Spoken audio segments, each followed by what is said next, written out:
মহিলা বিশ্বকাপ বাছাই ক্রিকেট বিশ্বকাপে যেতে পারল না বাংলাদেশের মেয়েরা। বাছাই পর্বের নকআউট ম্যাচ শ্রীলঙ্কার কাছে 6 উইকেটে হেরে এখন পঞ্চম স্থানের জন্য লড়বে স্বাগতিক মেয়েরা।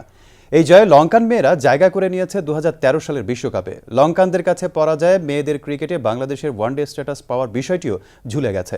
ভাগ্য ফেরাতে 10 দলের বাছাই পর্বে পঞ্চম স্থানের জন্য বৃহস্পতিবার যুক্তরাষ্ট্রের বিপক্ষে প্লে অফ ম্যাচ খেলবে স্বাগতিক দল। মানিক মাহমুদের রিপোর্ট।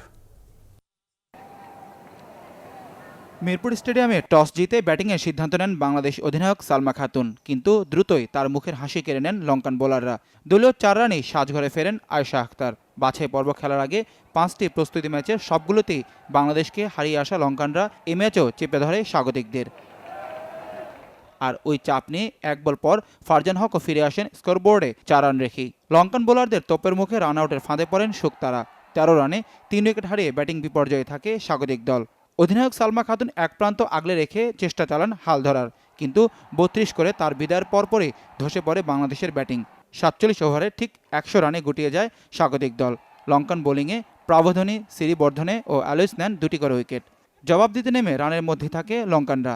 দলীয় 24 রানে প্রথম, 37 রানে দ্বিতীয়, 74 রানে তৃতীয় আর 86 রানে চতুর্থ উইকেট হারিয়ে 26 ওভার 3 বলে জয়ের লক্ষ্যে পৌঁছে যায় লঙ্কান মেয়েরা।